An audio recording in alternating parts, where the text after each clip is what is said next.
Welcome everyone, Geoscholars Academy. Good evening all. I hope you are having a good day. This is your first class in numerical in radioactivity. It's the first numerical class. So in this class, we will study some theory about radioactivity, what are isotopes, atoms, and the basic formulas, how they derive. Okay. Then we will do some numericals. Okay. So we are starting. So first, what is atom? If you have any doubt, you can ask in chat box. Okay. तो first we are starting radioactivity. तो in radio activity हम क्या पढ़ते हैं? Radio activity के बारे में पढ़ने के लिए हमको एटम के बारे में जानना है, आइसोटोप के बारे में जानना है, ठीक है, आइसोबार के बारे में जानना है, रेडियो एक्टिव आइसोटोप क्या है, रेडियोजेनिक आइसोटोप क्या है, कैसे डेट करते हैं, सब ये सब हमको जानना है। ठीक है। तो first what is atom? Atom is a small it is a smallest particle which contain small very small mass at its center। ठीक है। एटम क्या है? इसके सेंटर में क्या है? एक स्मॉल मास है जो कि जिसको बोलते हैं हम न्यूक्लियस। ठीक है। न्यूक्लियस क्या क्या कंटेन करता है? Proton which is a positively charge, okay, neutron, proton as well as neutron which is neutrally neutral. ठीक है। उसका कुछ ठीक है, समझ में आ रहा है? तो जो सेंटर में जो न्यूक्लियस का चार्ज क्या होगा? पॉजिटिव होगा, क्योंकि प्रोटॉन है और न्यूट्रॉन न्यूट्रली चार्ज है, तो दोनों के कॉम्बिनेशन में न्यूक्लियस का चार्ज पॉजिटिव है। तो ये दोनों को, जो प्रोटॉन है और न्यूट्रॉन है, ये दोनों को हम क्या बोलते हैं? न्यूक्लियंस। ठीक है, न्यूक्लियंस। तो और जो तुम्हारा न्यूक्लियस है, nucleus is surrounded by some negatively charge electrons. ठीक है, जो सराउंडेड बाय नेगेटिवली चार्ज, तो न्यूक्लियस को कौन सराउंड करता है? Electrons. Is the very smallest particle. ठीक है। तो देन कमिंग टू जो तुम्हारा एटम है, एटम प्रोटॉन, न्यूट्रॉन, इलेक्ट्रॉन से बना है। तो ये जो प्रोटॉन और इलेक्ट्रॉन है, वो भी तो किसी से बना होगा। तो वो किससे बना है? क्वार्क से। तो इन सिंपली क्वार्क से बना है।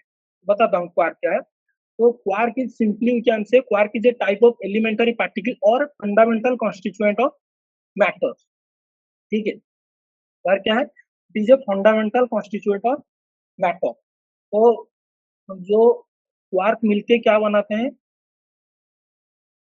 क्वार्क जो कंबाइन होके, क्वार्क क्वार्क कंबाइन होके क्या बनाते हैं? हार्डन बनाते हैं। क्या? हार्डन। हार्डन क्या है? Harden simply your proton and neutron, इसको हार्डन बनते। Proton and neutron forms under harden family. ठीक है। मैं अभी कुछ थ्योरी बता रहा हूँ, उसके बाद हम न्यूमेरिकल करेंगे कोई। ठीक है। अगर किसी को कोई डाउट होगा तो चैट बॉक्स में पूछना। तो हार्डन क्या है? हार्डन फैमिली के अंदर क्या क्या आता है? प्रोटॉन और न्यूट्रॉन। वो प्रोटॉन और न्यूट्रॉन किससे बनते हैं? क्वार्क से बनते हैं सिंपली। और जो इलेक्ट्रॉन है वो क्वार्क से नहीं बनता है, वो बहुत ही स्मॉलेस्ट पार्टिकल है, वो क्वार्क से नहीं बनता है। वो लेप्टन फैमिली से बिलोंग करता है। Electron belongs to lepton family simply. ठीक है, लेप्टन फैमिली। तो जो क्वार्क है, क्वार्क से बनता है। क्वार्क दो टाइप का क्वार्क होते हैं। ठीक है, one is up quark and another one is down quark. ठीक है, अप क्वार्क है और एक डाउन क्वार्क है। तो अप क्वार्क का चार्ज कितना होता है? +2/3। ठीक है। और डाउन क्वार्क का चार्ज कितना होता है? -1/3। ठीक है, समझ में आ रहा है सबको? ये अप क्वार्क का चार्ज +2/3 और डाउन क्वार्क का चार्ज -1/3 मैंने बोला। और जो प्रोटॉन होता है, प्रोटॉन क्वार्क से बनता है, मतलब अप क्वार्क से भी बना होगा और डाउन क्वार्क से भी बना होगा। तो बताओ, ये जो चार्ज है, प्रोटॉन का चार्ज कितना है? सिंपली प्रोटॉन का चार्ज +1 है, इलेक्ट्रॉन का चार्ज -1 है, न्यूट्रॉन का चार्ज 0 है। तो जो अपवर्क है, सॉरी तुम्हारा प्रोटॉन है, प्रोटॉन कितना अपवर्क से और कितने डाउनवर्क से बना होगा बताओ? Simply add your upwork and downwork. Suppose one upwork is cos 2/3, ठीक है? और I am adding another upwork which is +2/3 and adding another downwork which is -1/3, ठीक है? -1/3. Just calculate this. तो कैलकुलेट करो, +2/3 +2/3 -1/3 कितना होगा? +3/3 इक्वल टू +1. ये किसका चार्ज है? प्रोटॉन का चार्ज है, ठीक है ना? ये देखो यहाँ पे, तो एक प्रोटॉन सिंपली 2 अपवर्क और एक डाउनवर्क से बना है, सिंपली, ठीक है? समझ में आ रहा है? और जो जो अपवर्क और डाउनवर्क है, उसको जोड़ने के लिए एक फोर्स लगता है, ठीक है? उसको बोलते हैं ग्लूअन. ग्लूअन क्या करता है? कंबाइन करता है, क्वार्क को कंबाइन करता है, सिंपली, ठीक है? इरेज कर देता हूँ, एक सेकंड. ग्लूअन क्या करता है? कंबाइन करता है, किसको? क्वार्क को, अपवर्क और डाउनवर्क को. तो proton, one proton is made up of 2 up quark and 1 down quark. ये समझ में आ गया? तो बोलो, one neutron is made up of how many up quark and how many down quark? कोई चार्ट में बता सकता है कोई इसका आंसर? सिंपली वन, उसका चार्ज कितना होना चाहिए? 0 होना चाहिए. तो up, yes, one up quark which is +2/3 -1/3 -1/3 कितना हो जाएगा? 0, ठीक है? तो one neutron is made up of 1 up quark 2 down quark. Simply ये हो गया. तो मेरा एक एक क्वेश्चन है. The question is, boron is made up of, suppose एक एलिमेंट है बोरॉन, ठीक है? Boron is made up of how many up quark and how many down quark, ठीक है? तो इसका आंसर कैसे होगा? बोरॉन का बोरॉन का मास नंबर कितना है? 11, ठीक है? उसका प्रोटॉन नंबर कितना है? 5. उसका इलेक्ट्रॉन, सॉरी, न्यूट्रॉन नंबर कितना है? 6, ठीक है? 5 6. तो 5 प्रोटॉन है, एक प्रोटॉन को 2 अपवर्क एंड 1 डाउनवर्क लगता है, तो 5 प्रोटॉन को कितना लगेगा? 5 into 2 10 अपवर्क एंड 5 डाउनवर्क, ठीक है? और 6 न्यूट्रॉन को 6 अपवर्क 12 डाउनवर्क, तो टोटल कितना होगा?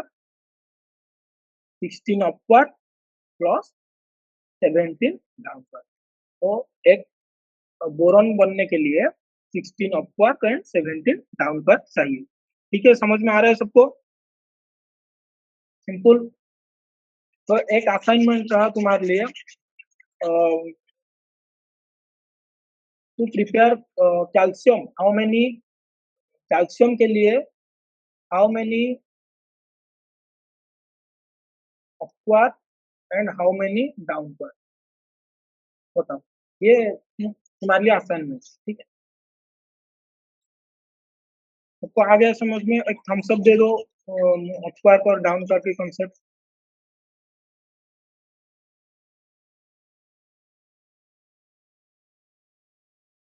हेलो, सबको आ रहा है समझ में? ठीक, ठीक. तो then coming to concept isotope. Isotope क्या है? आइसोटोप इज सिंपली, ये सबको पता होगा, मैं फिर से एक बार बता देता हूँ. Isotope is simply atoms having same atomic number but different mass number. क्या है? Same atomic number but different mass number, ठीक है? जैसे एग्जांपल तुम्हारा, क्लोरीन का आइसोटोप कितना है? लाइक क्लोरीन 17, मास नंबर कितना है इसका? 35, लेकिन इसका एटॉमिक नंबर कितना है? 17. यहाँ पे देखो क्लोरीन, इसका भी एटॉमिक नंबर, ये एक आइसोटोप है क्लोरीन का, इसका भी 17, ये दोनों का सेम है. एटॉमिक नंबर सेम है मतलब ये आइसोटोप और मास नंबर डिफरेंट है, ठीक है, इसको बोलते हैं आइसोटोप। और another definition we can say atoms of the same element occupy same place in the periodic table, ठीक है, एक ही पीरियोडिक टेबल की पीरियोडिक टेबल में एक ही पोजीशन में जो जितने भी तुम्हारा आइसोटोप है वो रहते हैं, ठीक है। सपोज क्लोरीन का जितने भी आइसोटोप है, क्लोरीन जिस पोजीशन में रहता है, जिस पोजीशन में रहता है वहां पे ही जितना उसका आइसोटोप रहेगा वहां रहेगा, ठीक है। इन सिंपल ये एक डेफिनेशन है, फिर से बता देता हूँ। Atoms of the same element occupy same place in the periodic table, ठीक है।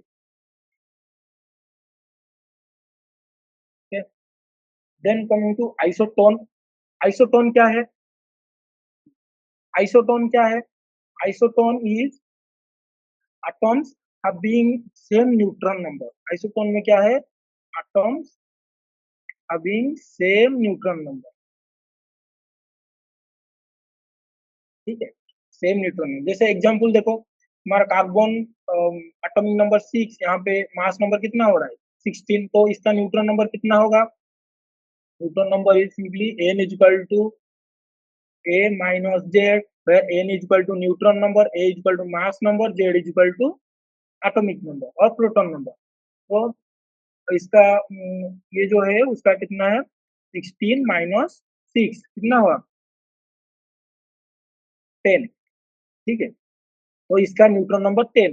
यहाँ पे भी देखो, इसका नाइट्रोजन का 17 माइनस 7 कितना होगा? वहां पे भी 10 होगा। तो ये दोनों का सेम न्यूट्रॉन नंबर है, तो ये दोनों आइसोटोन, ठीक है। तो आइसोबार भी वैसे ही है, जस्ट ऑपोजिट टू आइसोटॉप। तो उसका क्या है? atoms having same mass number but have different, क्या, different atomic number, ठीक है। समझ में आ गया सबको यहाँ पर? देन देखो, what is the difference between atomic weight and atomic mass? Simply atomic mass क्या है तुम्हारा? एटॉमिक मास है जो तुम्हारा simply A is equal to atomic mass, जो तुम्हारा summation of proton number plus neutron number is called atomic mass. Simply एक element का प्रोटॉन नंबर और न्यूट्रॉन नंबर जब समेशन करोगे तो वो तुम्हारा मास नंबर देगा। लेकिन एटॉमिक वेट क्या है? In simple definition, atomic weight is the summation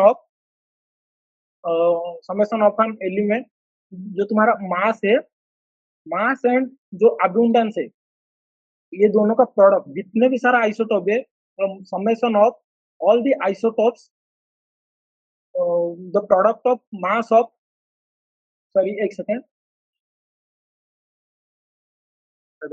atomic weight क्या है कि जितने भी सारा तुम्हारा आइसोटोप है, आइसोटोप का मास इनटू इसका अबुंडेंस का प्रोडक्ट, ठीक है, इसके समेशन।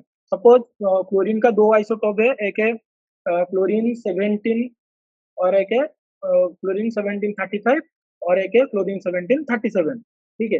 ये दोनों का सपोज अबुंडेंस मतलब समझा देता हूँ। अबुंडेंस मतलब क्या है? Suppose there is a 10,000 atoms of chlorine in a sample, ठीक है। एक सैंपल में 10,000 एटम ऑफ क्लोरीन है, तो क्लोरीन का दो आइसोटोप है, तो इस ये जो क्लोरीन 35 है, उस वो कितना रहेगा यहाँ पे? 7,577।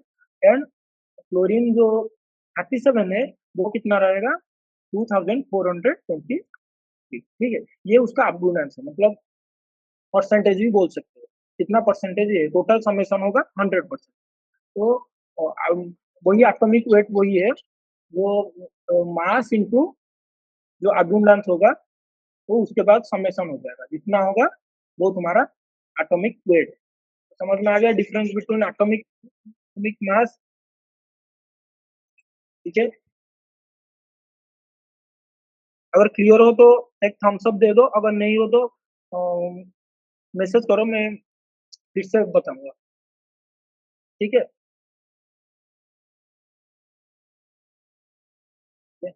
Next moving to next slide. तो ये तो पता होगा सबको, हाफ लाइफ क्या है?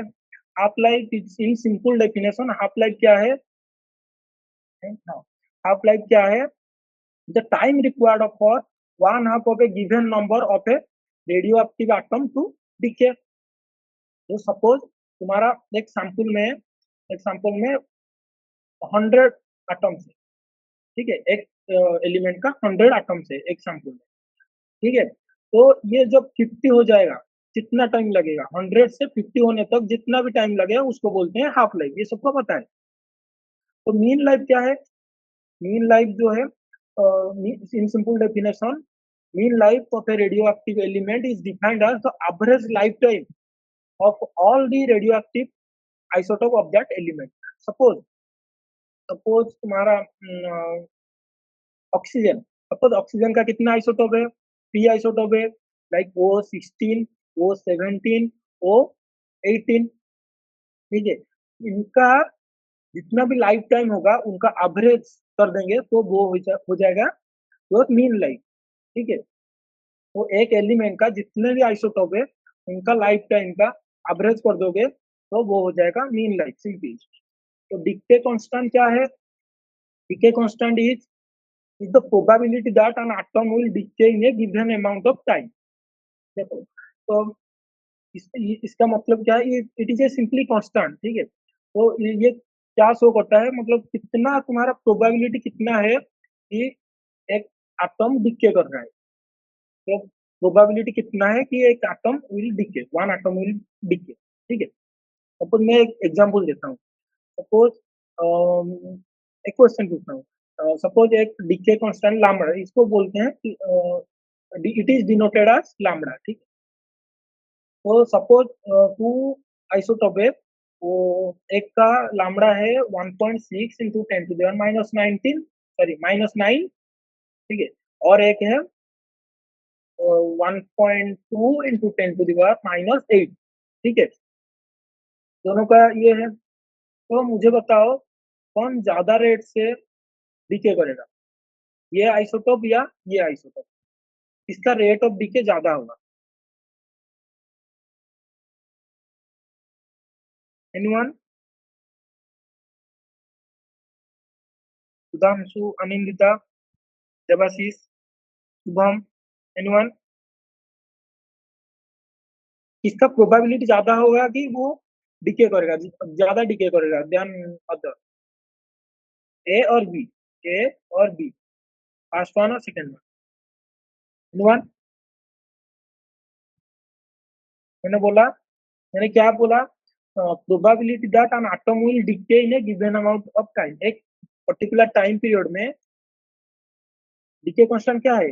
मतलब प्रोबेबिलिटी, वो कितना डीके करेगा, वो प्रोबेबिलिटी शो करता है। तो जितना ज्यादा होगा डीके कांस्टेंट तो उतना प्रोबेबिलिटी ज्यादा होगा डीके करने का, ठीक है। अगर तो डीके कांस्टेंट लो होगा और कम होगा तो तुम्हारा डीके विल बी स्लोअर। तो इन दोनों में से ए और बी में कौन सा वाला, किसका ज्यादा है डीके कांस्टेंट? लैम्बडा किसका ज्यादा है?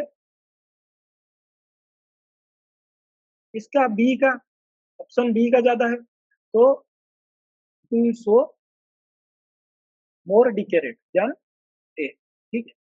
मैं, हाँ ठीक है, हम समझेंगे इसको बाद। समझ में आ रहा है ना इसको? यहाँ तक सबको समझ में आ रहा है? इसको कोई दिक्कत? अगर डाउट है तो पूछो, फिर से मैं बताऊंगा।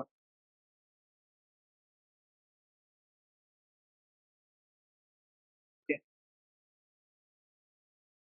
ओके, ठीक है। तो डीके कांस्टेंट समझ में आ गया।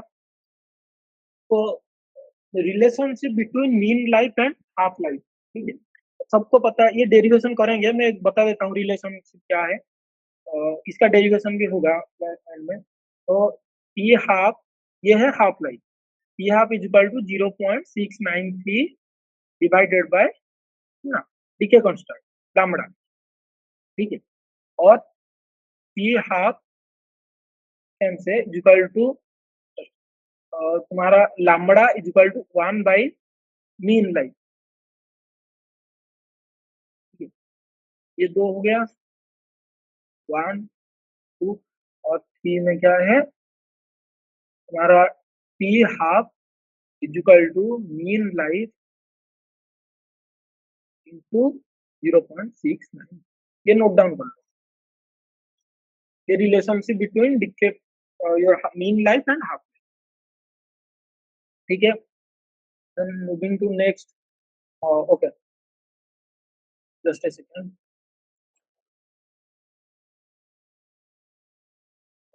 देखो यहाँ पे देखो ये डायग्राम में देखो, ये डायग्राम तो सर दिस डायग्राम, तो मैंने बताया हाफ लाइफ का मतलब क्या है, at a particular time period or the time period required, the time required to half, suppose देखो ये तुम्हारा पैरेंट एटम एक सैंपल में पैरेंट एटम कितना है 100 है, तो अभी कितना 50 होने तो कितना टाइम लगेगा। सपोज ये तुम्हारा एक्स एक्सिस से टाइम यूनिट का और वाई एक्सिस से तुम्हारा जो तुम्हारा पैरेंट एटम कितना है, मतलब अभी at a particular time period तुम्हारा पैरेंट एटम कितना है, वो in that is in your Y axis, in X axis that is time.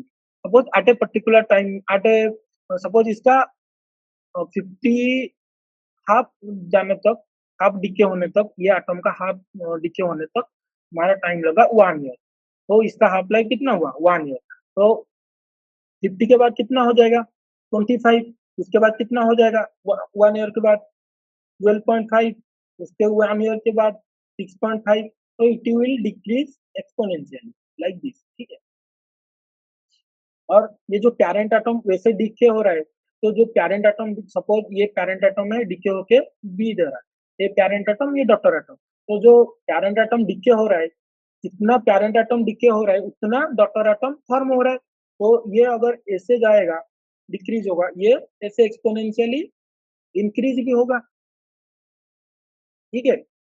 समझ में आ रहा है ना सबको, ये ऐसे, ये जैसे डिक्रीज होगा ये वैसे इंक्रीज होगा। At the initially it was 100 but the doctor का कितना था 0, एट दैट टाइम डॉक्टर का 0 था, लेकिन यहाँ पे आके नियरली 0 हो गया पैरेंट का, इसका नियरली डॉक्टर का नियरली 100 हो गया, ठीक है। तो doctor atom is forming from parent price, ठीक है। और ये देखो ये बॉक्स को याद रख लो, ये इज वेरी इंपॉर्टेंट, क्योंकि देखो ये बॉक्स को देखो, मैं एक क्वेश्चन पूछता हूँ, तो बताओ which isotope has a half life that is equal to your age of the earth, कोई बता पाएगा इसका, देख के बताओ इसको, ये क्वेश्चन नेट में आया था, ठीक है। तो you have to remember this, कोई बताएगा,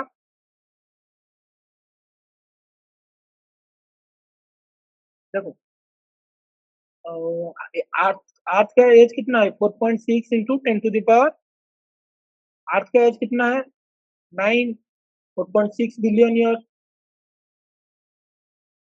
ठीक है। तो 4.6 इंटू नियरली 4.6 बिलियन ईयर किसका है हाफ लाइफ, यूरानियम लेड का है, ठीक है। तो ये क्वेश्चन नेट में आया था, ये याद रखो, ऐसे क्वेश्चन आता है, ठीक है, you have to remember all this.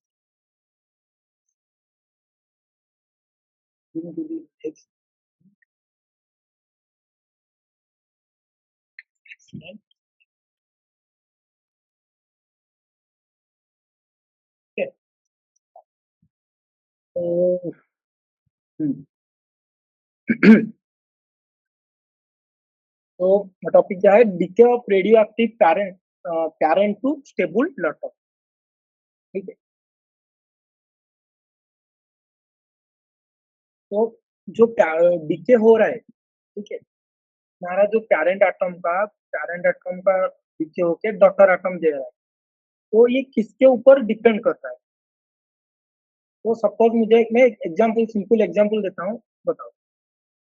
Suppose तुम्हारा पैरेंट एक दो सैंपल है, यहाँ पे तुम्हारा suppose rubidium decay into strontium, suppose यहाँ पे भी रुबिडियम है, यहाँ पे भी रुबिडियम, यहाँ पे ये पेरेंट है, ये डॉटर, ठीक है। तो यहाँ पे ये जो सैंपल है, इसका रुबिडियम है 10,000 atoms of rubidium, sample A में। सैंपल बी में 100 एटम्स ऑफ रुबिडियम है, ठीक है। अब सपोज रुबिडियम का हाफ लाइफ, सपोज मान लो मान लो जस्ट एग्जांपल देता हूँ, सपोज 1 ईयर, सपोज 1 ईयर, ठीक है। 1 ईयर नहीं है, ठीक है। रुबिडियम का हाफ लाइफ सपोज 1 ईयर। तो 1 ईयर के बाद, 1 ईयर के बाद कितना होगा, इसका एटम कितना होगा, एक ए में रुबिडियम का एटम कितना होगा, 10,000 था, 5,000 हो जाएगा। इसका कितना होगा, बी का 50 हो जाएगा। तो इसका डिके कितना हुआ, 50 डिके हुआ। इसका डिके कितना हुआ, 5,000 डिके हो गया। इसका 5,000 डिके हो गया, इसका 50 डिके हो गया। तो ज्यादा किसमें हुआ, इसमें हुआ, क्योंकि इसका पेरेंट एटम ज्यादा था, इसका पेरेंट एटम बहुत कम था। 100 बी में पेरेंट एटम बहुत कम था, ए में पेरेंट एटम बहुत ज्यादा था। तो डिपेंड किसके ऊपर कर रहा है, पेरेंट एटम के ऊपर कर रहा है। तो यहाँ पे वही लिखा है, the rate of decay, the rate of decay of an unstable parent nuclide is proportional to the number of atoms present at that time period. Suppose ये टाइम में मेरा 120 120 एटम्स है, तो मेरा डीके होगा उसी रेट। अगर हाफ लाइफ के बाद हाफ लाइफ के बाद मेरा 60 हो जाएगा, अगर किसी में 1000 होगा तो 500 हो जाएगा। तो वो डिपेंड करता है कितना डीके होगा तुम्हारा पेरेंट एटम के ऊपर। जितना पेरेंट एटम ज्यादा होगा उतना डीके ज्यादा होगा। तो in simply we can say dn by dt directly to n। n मतलब n0 भी लिख सकते हो और n भी लिख सकते हो। द डिफरेंस इज n0 में क्या है, n0 denotes only the atom at time t0, ठीक है। n0 मतलब the number of atom present at t0, but n at a particular time, ठीक है, ठीक है। जैसे कि मैं बता रहा हूँ, यहाँ पे 120 था, हाफ लाइफ के बाद कितना हो गया, 60। तो 60 डिके हुआ। लेकिन यहाँ पे कितना था, यहाँ पे अभी बोलेंगे n, तो यहाँ पे डिके कितना हुआ, ये पर्टिकुलर टाइम पीरियड में डिके कितना हुआ 1 ईयर में, यहाँ पे हो गया कितना 30। तो 30 डिके हुआ मेरा। यहाँ पे 60 हो रहा था, यहाँ पे 30 हुआ, तो यहाँ पे कम हुआ, क्योंकि करंट एटम कम था, 60 था, यहाँ पे 120 था। आ रहा है समझ में। तो dn by dt directly proportional to n। तो due to it the atoms are decreasing, एक नेगेटिव साइन लगेगा, ठीक है, ठीक है। तो सॉरी, तो उसके बाद minus dn by dt is equal to lambda n, it is equal, it is a proportionality constant or called decay constant, ठीक है।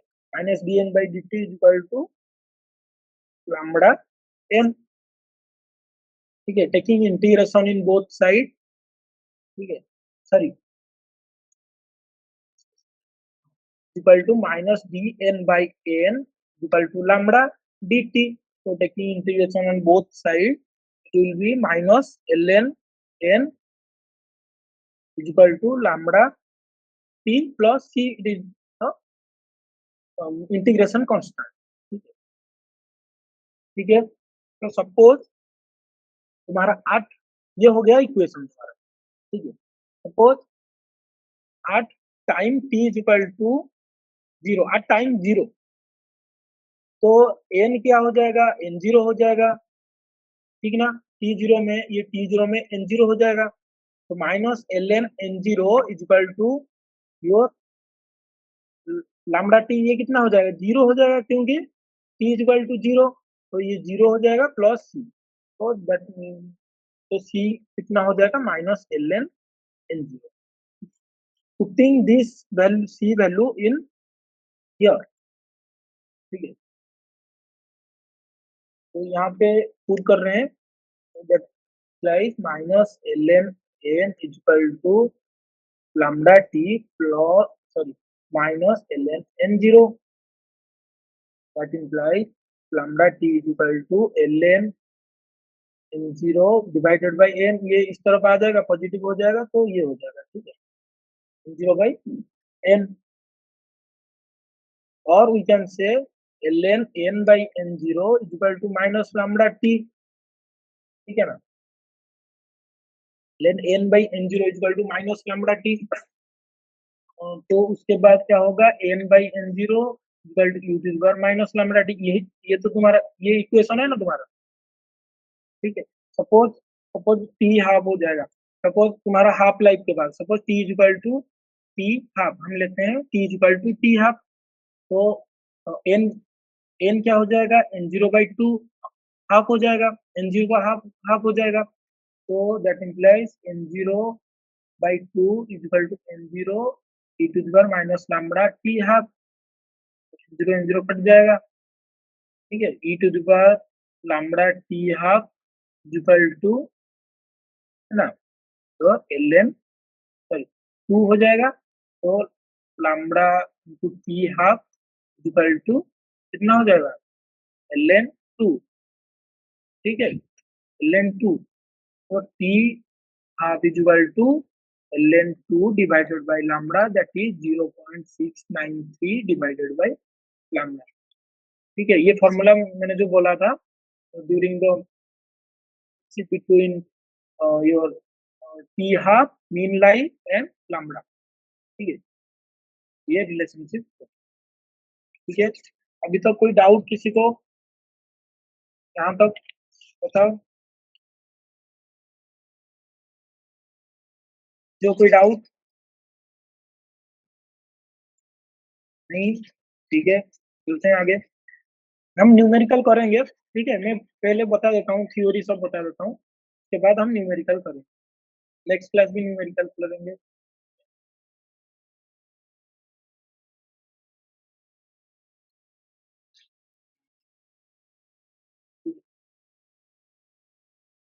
तो ये हो गया, तो ये ग्राफ देखो,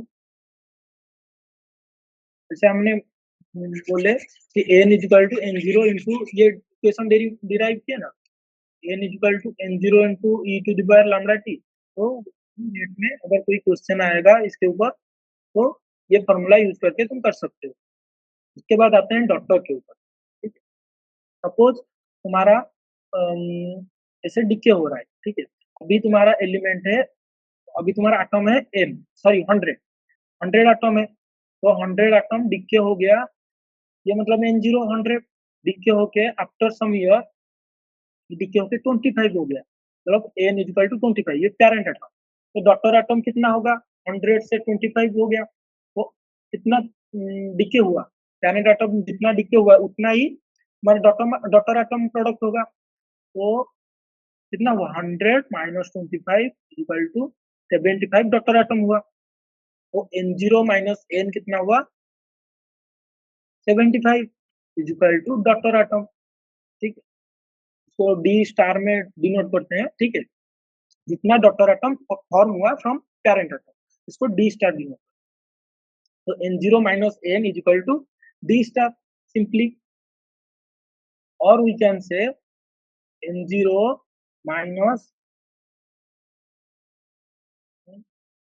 N zero minus N zero minus N is equal to D star, N हमने निकाले थे, N is equal to N zero e to the minus lambda T, N zero e to the power minus lambda T equal to D star, तो N zero common आ जाएगा 1 minus e to the power minus lambda T is equal to D star, ठीक है, ये हो गया तुम्हारा formula,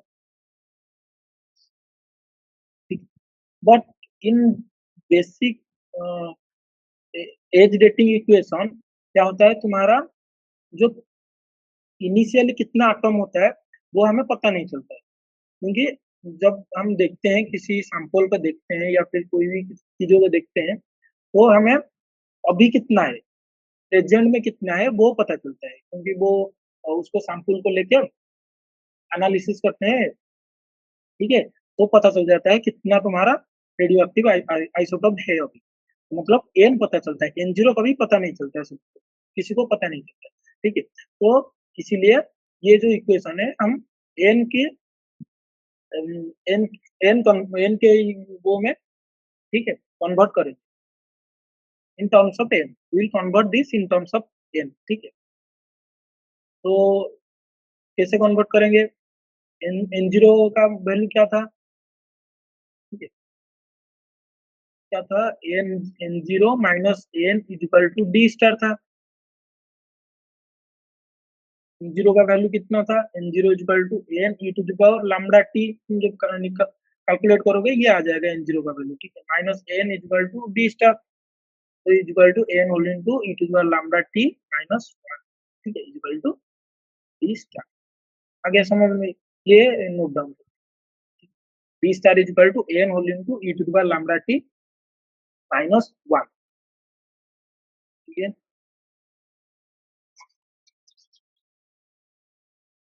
इसके बाद मैं एक मैं एक क्वेश्चन पूछता हूँ सबको, ठीक है। सपोज तुम्हारा एज, सपोज तुम जब बॉर्न हुए, जब पैदा हुए, और तब से तुम्हारा एज, एज का मतलब तुम्हारा हाइट का रेट, हाइट का रेट और तुम्हारा पापा का हाइट का रेट दोनों सेम है, that is 3 centimetre per year. एक साल में 3 सेंटीमीटर बढ़ रहा है दोनों का साथ में। तुम बॉर्न हुए सपोज 2025 में, तुम्हारा हाइट तुम्हारा पापा के हाइट के साथ सेम बढ़ रहा है अप टू 20 ईयर्स, ठीक है। तो 20 ईयर्स के बाद पापा का हाइट सपोज 100 सेंटीमीटर है, ठीक है। तो तुम्हारा हाइट कितना होगा 20 ईयर के बाद, कोई बताएगा? 3 सेंटीमीटर पर ईयर बढ़ रहा है, 1 ईयर में 3 सेंटीमीटर बढ़ रहा है आफ्टर 20 ईयर। तुम 25 में बॉर्न हुई, तो 20 ईयर के बाद कितना होगा, 20 इंटू 3 कितना, 60 सेंटीमीटर होना चाहिए। 60 सेंटीमीटर होगा कि, होगा कि नहीं 60 सेंटीमीटर? एनीवन? 60 सेंटीमीटर नहीं होगा, क्योंकि जब तुम बॉर्न हुए थे तभी तुम्हारा हाइट कुछ था, ठीक है, उसके बाद बढ़ रहा है 3 सेंटीमीटर पर ईयर, ठीक है। वैसे ही इन इन एवरी सिस्टम, ठीक है, पहले से कुछ डॉटर एलिमेंट होता है, रहता है, पहले से ही कुछ डॉटर एलिमेंट रहता है, ठीक है। तो जो पेरेंट से बन रहा है हमारा, जो डी स्टार हमने बोले, d star is equal to N whole into e to the power lambda T minus 1। तो ये डी स्टार जो बना ये सिर्फ पेरेंट से बना, पेरेंट से डिके होके बना, जब ये पेरेंट से डिके हो, लेकिन पेरेंट जब था उस टाइम भी कुछ डॉटर रहता है इन सिस्टम, ठीक है, तो सिस्टम ये रहता है, तो डॉटर रहता है, तो उसके लिए हम क्या करेंगे, बी इज इक्वल टू जो टोटल डॉटर निकालेंगे, बी इज इक्वल टू ये जो डॉटर था ये पेरेंट से कितने बना, तो b is equal to d zero plus b star, ये टोटल डॉटर एलिमेंट हो गया। तो we can write this as d zero plus n whole into e to the power lambda T minus, ठीक है, समझ में आ गया ये इक्वेशन? यही तो है तुम्हारा जो डेटिंग इक्वेशन सारे, जो जितना भी डेटिंग इक्वेशन, सामारियम, नियोडिनियम, स्ट्रोंटियम, रुबिडियम, मैं लिखता हूँ स्ट्रोंटियम का, स्ट्रोंटियम, क्या रुबिडियम 87 गिव्स स्ट्रोंटियम 87, यहाँ पे ये पेरेंट है, ये डॉटर है, वही लिख रहा हूँ, ये daughter strontium 87, 87 is equal to strontium 87 initial में कितना था, ये प्रेजेंट में कितना है, ये जो है प्रेजेंट में कितना है, प्लस एन क्या है, जो अभी तुम्हारा रुबिडियम कितना है, 87 rubidium present into e to the power lambda T minus 1, ठीक है। ये इक्वेशन ये हुआ ना, सबको समझ में आ रहा है? ये क्या है, डॉटर है, ये डॉटर है, ये क्या है, पेरेंट है, ठीक है ना। लेकिन हम जो इनिशियल है एन जीरो हम निकाल नहीं सकते, इसीलिए हम जो रिसेंट में अभी कितना पेरेंट एटम है, इसीलिए उसको निकाल रहे हैं, एन को निकाल रहे हैं, एन हम हमें पता चल जाएगा हम डूइंग डेटिंग, ठीक है, तो पता चल जाएगा, ठीक है। इसका वैल्यू, एन का वैल्यू कितना है हम आइसोटोप डाटा से हम निकाल सकते हैं, लेकिन एन जीरो निकाल नहीं सकते क्योंकि वो इनिशियली था, अभी n है, अभी जितना है अभी हम निकाल सकते हैं, ठीक है। तो strontium P equal to strontium ये हो गया। लेकिन क्या है, जब तुम किस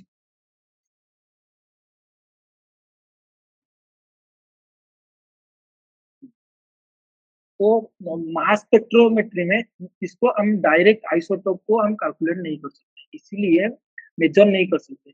इसीलिए मास स्पेक्ट्रोमेट्री क्या करता है, तुम्हारा आइसोटोपिक रेशियो डिटरमाइन करता है। तो इसलिए हम आइसोटोपिक जो स्टेबल आइसोटोप है स्ट्रोंटियम का, वो डिवाइड कर देते हैं डिनोमिनेटर में। तो वो हो जाएगा strontium 87 divided by strontium 86 equal to strontium 87 divided by strontium 86, it is stable, ठीक है। strontium 86 is very stable, rubidium 87 divided by strontium 86 e to the power lambda t minus 1, ठीक है। ये इक्वेशन पता हो गया सबका, कोई दिक्कत अभी तक ये इक्वेशन तक? एनीवन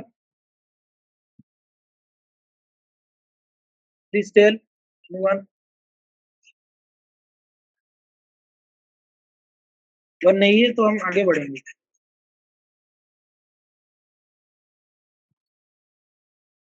ठीक है ना।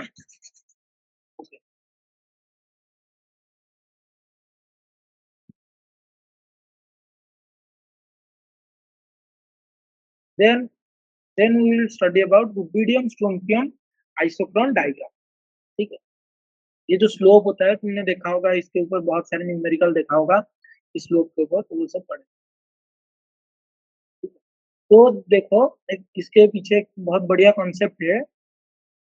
सपोज तुम्हारा मैग्मा से कुछ रॉक इवॉल्व हो रहा है, मैग्मा आइसोलेटेड सिस्टम है, वहां पे कुछ रॉक जनरेट हो रहा है, और ड्यूरिंग द जनरेशन हमारा क्या होता है, एक सिंपल कॉन्सेप्ट है यहाँ पे।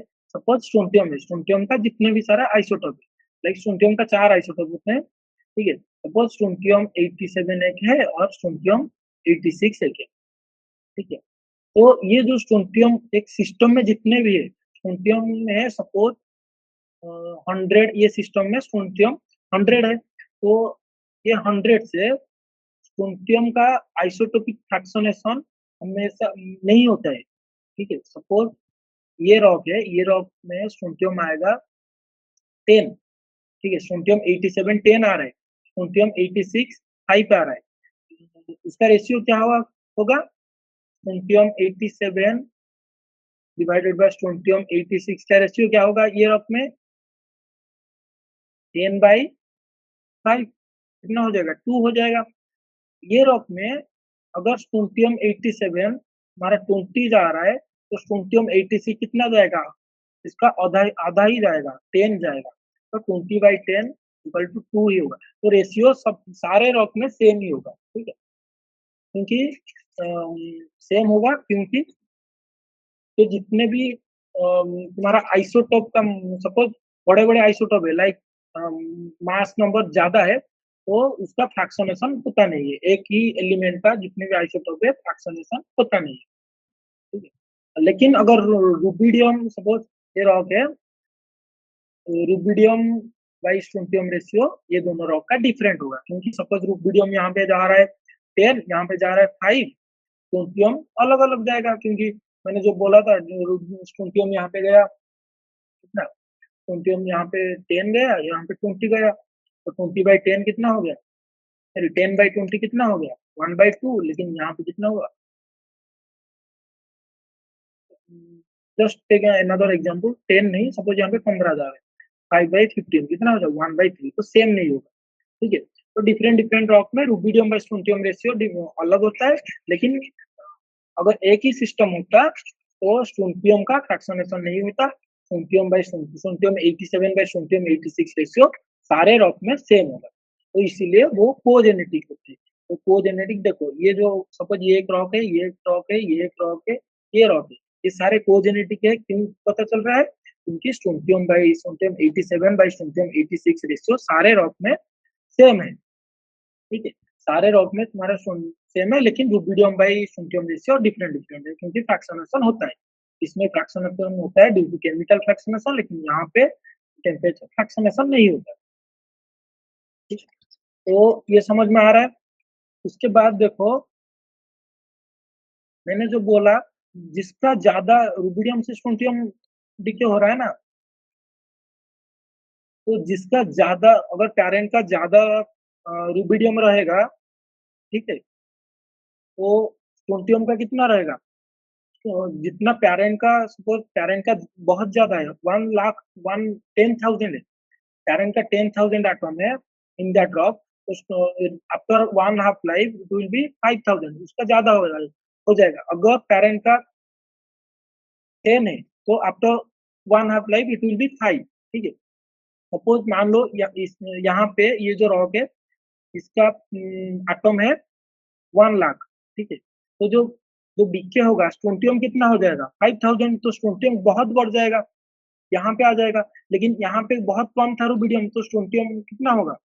बहुत ही कम होगा comparatively to this. That's why ये बहुत ऊपर मूव कर रहा है, ये धीरे धीरे नीचे थोड़ा थोड़ा मूव कर रहा है। ठीक? और ये जो स्लोप है तुम्हारा, ये स्लोप जितना भी स्टीप होगा, ये याद रख लो, ये स्लोप जितना भी स्टीप होगा, तुम्हारा एज उतना ही है। ठीक है, तो पहले देखो, ये जो एग्जाम्पल देखो, पहले इवॉल्व हुआ यहाँ से यहाँ तक हुआ, ये स्लोप हुआ। उसके बाद T2 के टाइम में ये फिर इवॉल्व हो रहे हैं, उसके बाद T3 के टाइम में ये फिर इवॉल्व हो गए। ठीक है, उसके बाद ऐसे इवॉल्व होंगे। तो जितना टाइम बढ़ेगा, तो स्लोप उतना स्टीप होते जाएगा। ठीक है, ये हो गया कॉन्सेप्ट। और तुम्हारा जो तुम्हारा स्लोप का इक्वेशन है, ये और जो तुम्हारा इक्वेशन था स्ट्रोंटियम, ये वही इक्वेशन है, strontium 87 by strontium 86 equal to strontium 87 divided by strontium 86 initial, it is present, plus rubidium 87 divided by strontium 86 whole into e to the power lambda t minus 1। ये क्या है? ये तुम्हारा स्ट्रेट लाइन का equation है। देखो y axis, ये जो है y एक्सिस में है, ये देखो, ये तुम्हारा क्या है? इंटरसेप्ट है, मतलब इनिशियली कितना था स्ट्रोंटियम। ये जो स्ट्रोंटियम है, ये इनिशियली प्रेजेंट, ये ड्यू टू डिकेइंग फॉर्म नहीं हुआ, ये पहले से ही सिस्टम में था। ठीक है, ये सी है, y is equal to c plus, ये जो है तुम्हारा स्लोप है विच इज दिस, और ये जो है तुम्हारा X axis, y is equal to M X plus सी।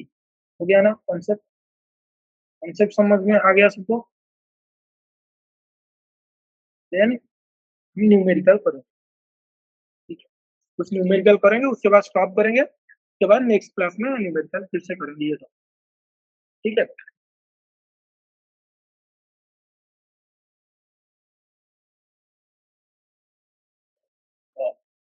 ये जो न्यूमेरिकल है, देखो क्वेश्चन दिया, रेडियोजेनिक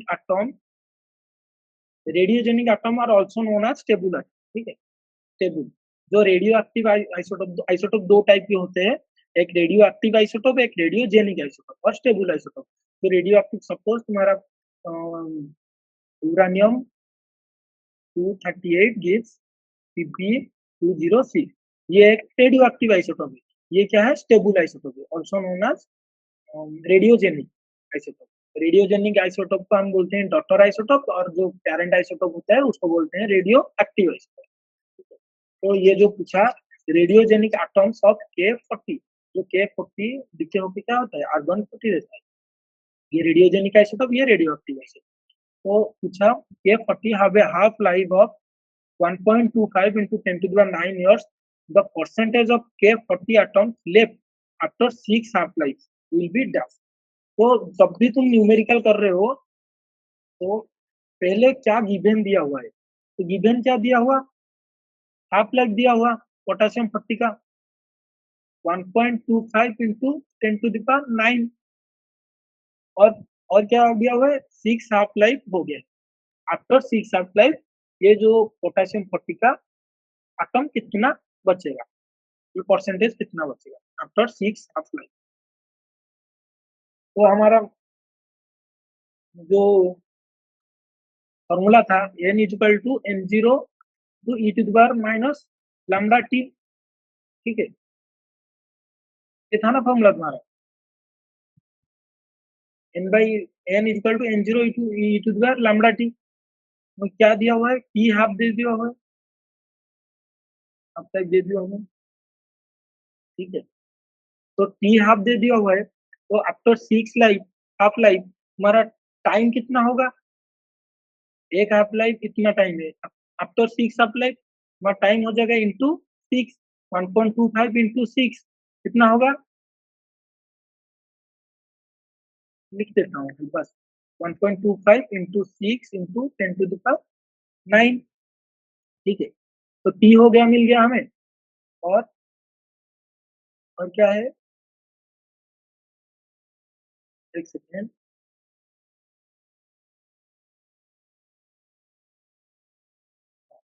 मैं लामड़ा निकालना है, लामड़ा भी पता होना चाहिए कि नहीं, तो लामड़ा पता होने के लिए हमने रिलेशन था lambda equal to 0.693 divided by t half, इसका आंसर क्या हो जाएगा, 0.693 डिवाइडेड बाई टी हाफ कितना है, टी हाफ तुम्हारा 1.25 इंटू 10 टू द पावर 9, तो कितना होगा इसका आंसर, लैम्डा इक्वल टू 0. इसका आंसर होगा, कैलकुलेट कर लोगे तुम, ठीक है, 5 इंटू 10 टू द पावर -9 का आंसर हो गया, आंसर नहीं मतलब लैम्डा इक्वल टू इतना हो गया। तो हमें पता है equation n by n zero is equal to e to the power lambda t, e to the power lambda कितना हुआ 0.554 into 10 to the power -9 into t कितना हुआ 1.25 into 10 into 6 into 10 to the power 9। तो ये अगर सॉल्व कर लोगे तो तुम्हारा हो जाएगा, n बाई एन जीरो निकालना है तुम्हें, अभी कितना परसेंटेज मांगा है, एन जीरो कितना था, अभी एन जीरो कितना है, तो हो जाएगा ना वो परसेंटेज, ठीक है।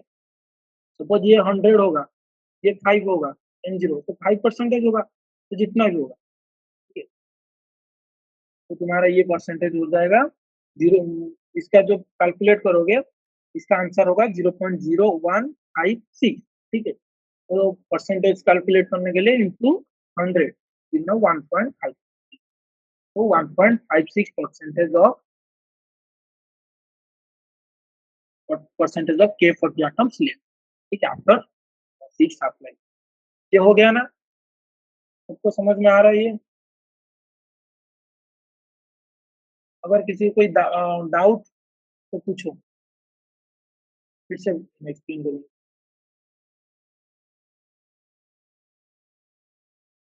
हेलो, सब सुन रहे हो,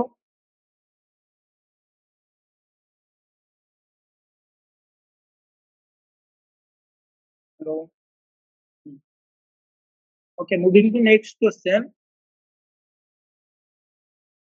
नेक्स्ट क्वेश्चन क्या दिया था हमारा, a rubidium strontium isochron plot of cogenetic volcanic rock ended a slope of 0.003, ठीक है। मैं जो क्वेश्चन तो तुम्हारा बोला ऐसे होगा स्लोप, ठीक है, यहाँ पे रुबिडियम बाई स्ट्रोंथियम 87/86, यहाँ पे स्ट्रोंथियम 87/86, तो ये स्लोप दे दिया है, स्लोप दिया है 0.003, तो वो पूछा है द इरप्शन एज, मतलब टी पूछा है। तो मैंने बोला था जो इक्वेशन में स्लोप क्या था, जो इक्वेशन था तुम्हारा strontium 87 current present is equal to strontium 87 initial plus rubidium 87 present into e to the power lambda T -1, ये क्वेश्चन था। y is equal to c plus M X, this is m, this is x, ठीक है। तो ये m है, slope दे दिया है, तो हमें t निकालना है, e to the power lambda T -1 is equal to 0.003, क्योंकि ये स्लोप है, तो लैम्डा भी दे दिया हुआ है, ठीक है। तो e to the power lambda कितना है 1.39 into 10 to the power -11 into t कितना है, t निकालना है, ठीक है। तो टी निकालने के लिए हमको टी बाहर करना है, तो e to the power lambda T is equal to 1.003, ठीक है। तो lambda T is equal to, ये कितना हो जाएगा, एल एन 1.003। तो एल एन 1.003 का वैल्यू कितना होगा, 0.00299, ठीक है, ना हो जाएगा। तो टी के वैल्यू निकल जाएगा 0.00299 डिवाइडेड बाय लैम्बडा, जितना था लैम्बडा कितना था तुम्हारा 1.39 इंटू 10⁻11, 1.39 इंटू 10⁻11। तो आंसर आ जाएगा तुम्हारा 215.5 मिलियन ईयर, ठीक है। ये सब तुम खुद ही करना, ठीक है, पहले खुद ही करना, उसके बाद आंसर देना।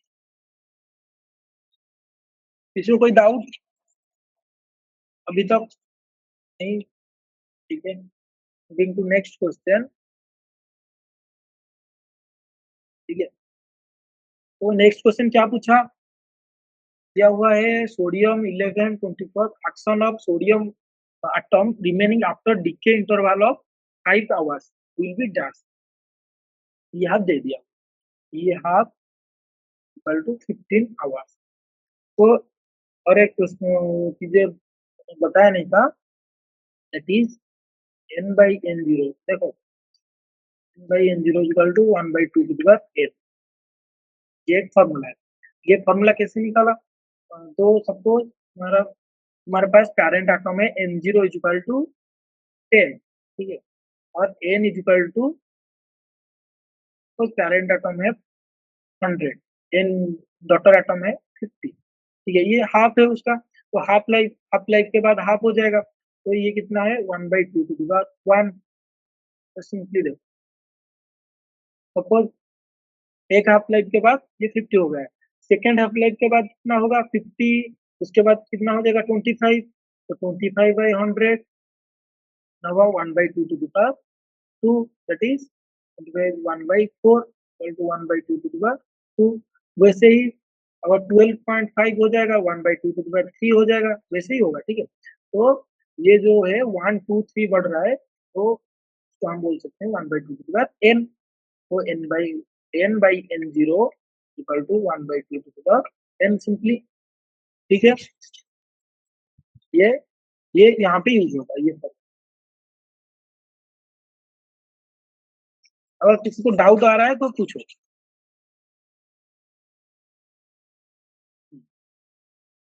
तो वो दिया हुआ है 5 आवर्स के बाद वो कितना रिमेनिंग रहेगा, कितना फ्रैक्शन रिमेनिंग रहेगा। तो n by n zero is equal to 1/2 to the power n। तो n क्या है, number of half life, n को क्या बोलते हैं, नंबर ऑफ कितना हाफ लाइफ हुआ है। तो suppose t half is equal to 15, ठीक है। तो सपोज 30 ईयर के बाद कितना हाफ लाइफ होगा, 30/15 is equal to 2 half life होगा। वैसे ही 5/15 0.33 हाफ लाइफ होगा, number of half life will be 0.33। तो n by n0 is equal to 1/2 to the power 0.33, sir will be 0.79, ठीक है, ये देख लें, ठीक है, सबको समझ में आ रहा है ठीक से। Then moving to next question,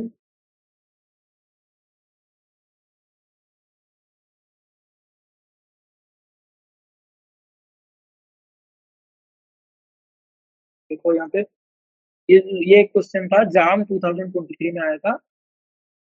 यहाँ पे ये जो सिस्टम है हम अभी तक पढ़े रूबिडियम स्ट्रोंटियम सिस्टम, ये सिस्टम जो है हमारा सामारियम नियोडिनियम सिस्टम, ठीक है। सामारियम डिके होके क्या बनाता है, नियोडिनियम का हाफ लाइफ कितना होता है 107 बिलियन ईयर। देखो तो इसका इक्वेशन क्या होगा, सेम ही होगा रूबिडियम और स्ट्रोंटियम के type, like नियोडिनियम 143 divided by neodymium 144 is equal to present equal to neodymium 143 divided by neodymium 144 initial plus samarium 147 divided by neodymium 144. ये जो 144 नीचे है ना वो सारा स्टेबल है, ठीक है।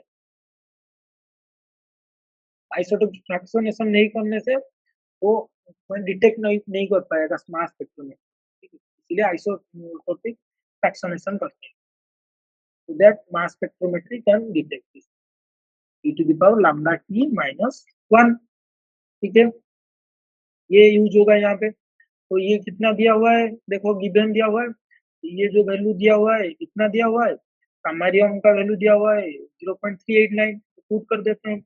अभी जो है प्रेजेंट का वैल्यू 0.389 इक्वल टू, सपोज इसको x ले लेते हैं, इसका वैल्यू दे दिया है 0.389 into e to the power, और लैम्बडा दे दिया हुआ सामारियम का 6.54 into 10 to the power -12 into t कितना दिया है 4। अब तो ये वो पूछा है, ये जो ईयर है इतने ईयर के बाद 4.6 बिलियन ईयर के बाद तो इसका रेशियो कितना होगा। Sorry, my question, the question was different.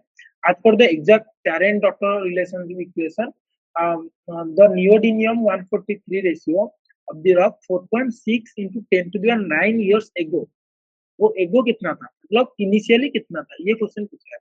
तो एज कितना है 4.6 into 10 to the 9 to 4.6 into 10 to the 9 nothing -1। तो इसको कैलकुलेट करने से जस्ट कैलकुलेट दिस, ठीक है। एक्स कितना हो जाएगा 0.504 ऐसे कुछ होगा, ठीक है। 504 505 ऐसे होगा। तो द आंसर इज 0.504। तो इतने 4.6 बिलियन ईयर्स पहले इतना, ठीक है। Then coming to a new concept, secular equilibrium.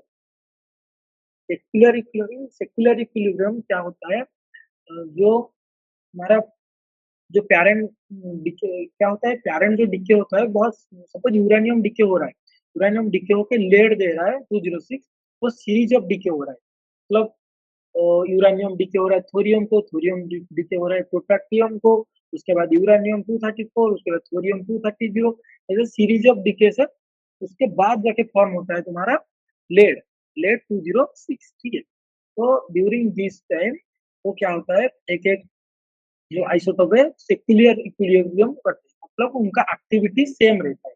Secular equilibrium के टाइम में उनका एक्टिविटी क्या होता है, सेम रहता है। वो जो आइसोटोप का, सपोज यहाँ पे ये देखो, ये क्वेश्चन देखो, यहाँ पे देखो सपोज यूरेनियम फॉर्म कर रहा है, थोरियम, उसके बाद रेडियम, ये सब फॉर्म कर रहा है, तो उनका एक्टिविटी सेम रहता है। मतलब यूरेनियम जितना रेट से डिके होगा, ये जो रेडियम उतना रेट से फॉर्म होगा, उसका मतलब ये है सेक्युलर इक्विलिब्रियम। तो उसका एक फॉर्मूला होता है n1 lambda 1 equal to n2 lambda 2 equal to n3 lambda 3 equal to n4 lambda 4, ऐसे होता है, ठीक है। जो भी सेक्युलर इक्विलिब्रियम रहेगा तो ऐसे ही रहेगा फॉर्मूला। n1 क्या है, number of atom, n1 into number of atom of that radioactive isotope. Lambda 1 क्या है, लैम्बडा 1 को हम बोल सकते हैं, लैम्बडा 1 जो डिके कांस्टेंट है, तो लैम्बडा 1 को भी बोल सकते हैं 0.693 डिवाइडेड बाय टी हाफ, ठीक है।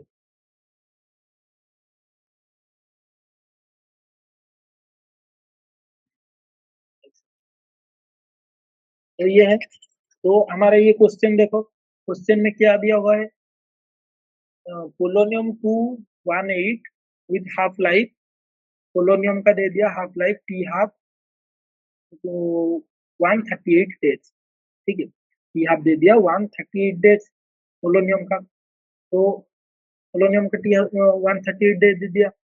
Secular, it is secular equilibrium with uranium-238 whose half life is T half of uranium कितना है 4.5 into 10 to the power 9.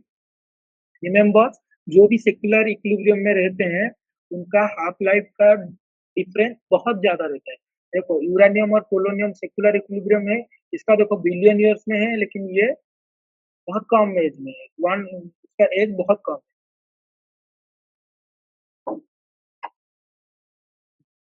बहुत कम है. तो ये कंडीशन है सेक्युलर इक्विलिब्रियम की. तो मैंने बताया T half of one T half second T half is for uranium this. तो पूछ रहा है how many grams of polonium will be present of each gram of uranium 230. About each gram मतलब 1 ग्राम. 1 ग्राम uranium अगर रहेगा तो पोलोनियम कितना रहेगा. ठीक है. तो हम according to formula N1 2 lambda 1 is equal to 0.693 divided by T half is equal to N2 into 0.693 divided by T half. ये यूरेनियम का, ये पोलोनियम का, ये कट जाएगा. तो N1 by T half is equal to N2 by T half. तो यहाँ पे करता हूँ. N1 कितना था, N1 निकालना है कितना पोलोनियम है.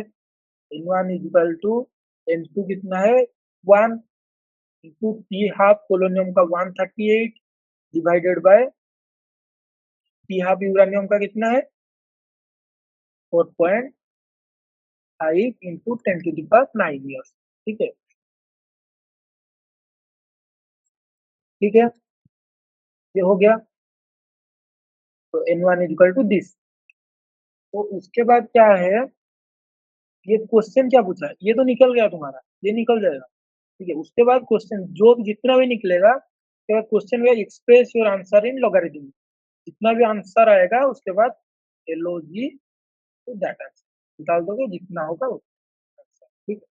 -10 पॉइंट समथिंग ऐसे कुछ होगा. ठीक है, देख लेना इसको, कैलकुलेट हो जाए. So moving to the next question and final question.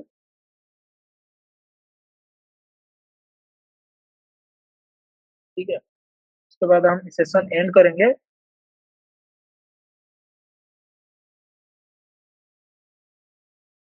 देखो क्वेश्चन इज वही सेक्युलर इक्विलिब्रियम के ऊपर है. योर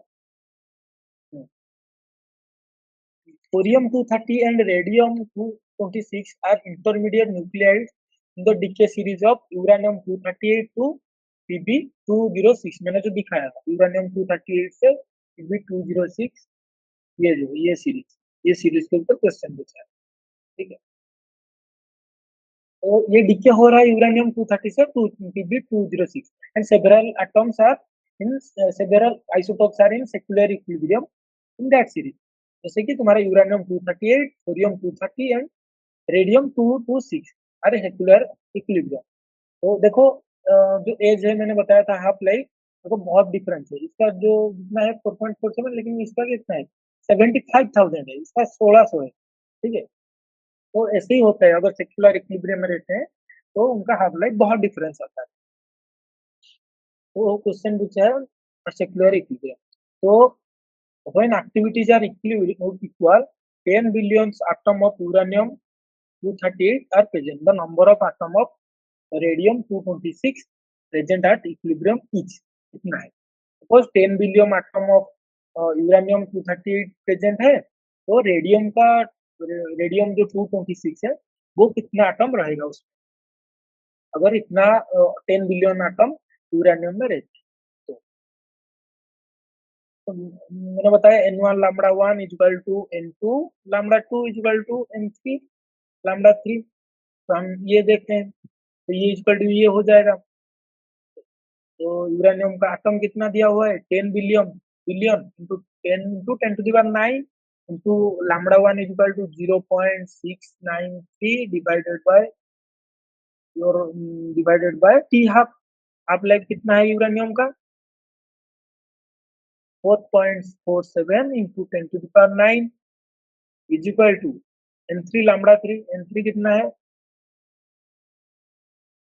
हमारा रेडियम, रेडियम कितना है निकालना है, P डिवाइडेड बाय 0.693, ये जो लैम्बडा है इसका वैल्यू है 0.693 into divided by t half. तो टी हाफ है, मैं बता रहा हूँ, टी हाफ रेडियम जो है टी हाफ है वो उसके पास। तो यहाँ से L3 निकाल दोगे आराम से। L3 is equal to 10 into 10 to the power 9 into 1600 divided by 4.47 to 10 to the power 9, जितना आंसर होगा उतना। ये तुम बता दो, कमेंट में दे देना आंसर। तो यहाँ पे हम सेशन एंड करते हैं। Next class we will do some more numericals, ठीक है।